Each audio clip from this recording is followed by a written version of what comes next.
Assalamualaikum warahmatullahi wabarakatuh. Bertemu dengan saya lagi, Hania Sinta Rama Putri, dengan NIM 12210193039 dari Tadris Bahasa Indonesia Fakultas Tarbiyah dan Ilmu Keguruan.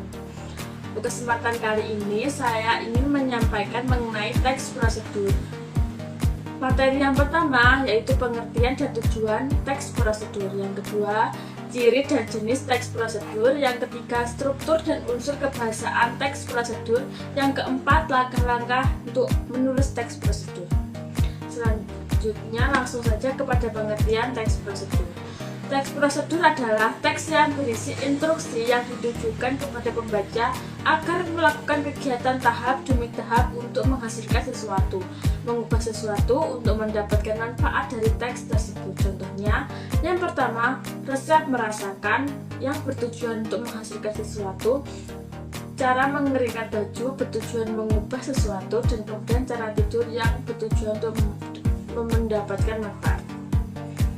Selanjutnya, tujuan teks prosedur. Teks prosedur dibuat berdasarkan tujuan tertentu. Setiap teks prosedur yang ditulis memiliki tujuan yang berbeda. Cara penyajian mie instan memiliki tujuan yang berbeda dengan panduan atau instruksi. Teks jenis ini cara mengoperasikan DVD. Tujuan teks prosedur menjelaskan kegiatan yang harus dilakukan agar pembaca atau pemirsa dapat secara cepat dan akurat mengikuti sebuah proses membuat sesuatu, melakukan suatu pekerjaan, atau menggunakan suatu alat. Materi yang kedua adalah ciri dan jenis teks prosedur. Ciri teks prosedur yaitu yang pertama, paduan langkah-langkah yang harus dilakukan.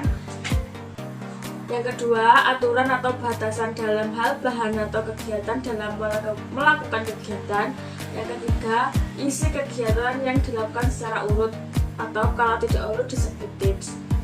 Kemudian, terdapat 3 jenis teks prosedur berdasarkan tujuannya. Yang pertama, teks prosedur untuk memandu cara menggunakan atau memainkan suatu alat. Yang kedua, teks prosedur untuk memandu cara membuat, ada bahan, cara, dan langkah. Yang ketiga, teks prosedur untuk memandu cara melakukan sebuah kegiatan. Selanjutnya, materi yang ketiga adalah struktur teks prosedur. Yang pertama, bagian pendahuluan. Pada bagian ini, penulis mencoba menangkap minat pembaca pada produk atau kegiatan yang akan dibuat panduannya dengan menggunakan pilihan kata yang mampu menarik perhatian dan menghindari ungkapan negatif. Yang kedua, alat dan bahan yang digunakan. Teks prosedur cara membuat sesuatu diperlukan alat dan bahan, misalnya resep makanan, membuat hiasan, atau membuat yang lain. Alat dan bahan dirinci sampai ukuran yang akurat untuk menghasilkan produk yang baik. Yang ketiga, langkah-langkah. Langkah-langkah dalam teks prosedur merupakan inti dari tujuan teks prosedur. Langkah-langkah berisi tahap-tahap kegiatan atau urutan kronologis, termasuk hal yang perlu diperhatikan jika panduan untuk permainan berikan aturan permainannya. Yang terakhir, kesimpulan.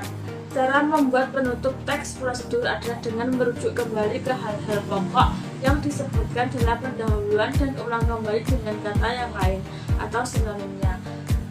Ucapan selamat atau memotivasi orang untuk melakukan. Selanjutnya adalah unsur kebahasaan teks prosedur. Yang pertama, menggunakan kalimat perintah. Yang kedua, menggunakan bentuk pasif atau untuk proses.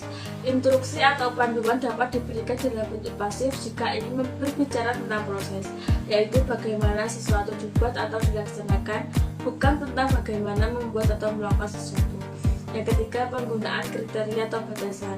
Teks prosedur dibuat agar orang bisa melakukan seperti apa yang ditulis. Oleh karena itu, kalimat pada teks prosedur harus rinci dan jelas batasannya. Contoh tanpa batasan, angkat kaki kanan. Dengan batasan, yaitu angkat kaki kanan setinggi lutut, langkahkan kaki kanan 2 kali, dan pada hitungan keempat bertepuk tangan. Selanjutnya, menggunakan kalimat saran atau larangan. Dan yang terakhir, penggunaan akhiran i dan akhiran kan pada teks prosedur. Akhiran i dipakai jika objek dalam kalimat tidak bergerak. Akhiran kan dipakai jika objek bergerak. Selanjutnya, yang keempat, langkah-langkah membuat teks prosedur. Yang pertama, menentukan topik terlebih dahulu. Yang kedua, menentukan tujuan. Yang ketiga, mengumpulkan informasi. Yang keempat, menyusun kerangka kalimat. Yang kelima, mengembangkan informasi ke dalam langkah-langkah. Yang keenam, koreksi dan revisi. Yang ketujuh, menuliskan naskah prosedur secara utuh. Yang kedelapan, menuliskan teks prosedur secara lengkap dan kalimat yang jelas. Sekian, terima kasih. Wassalamualaikum warahmatullahi wabarakatuh.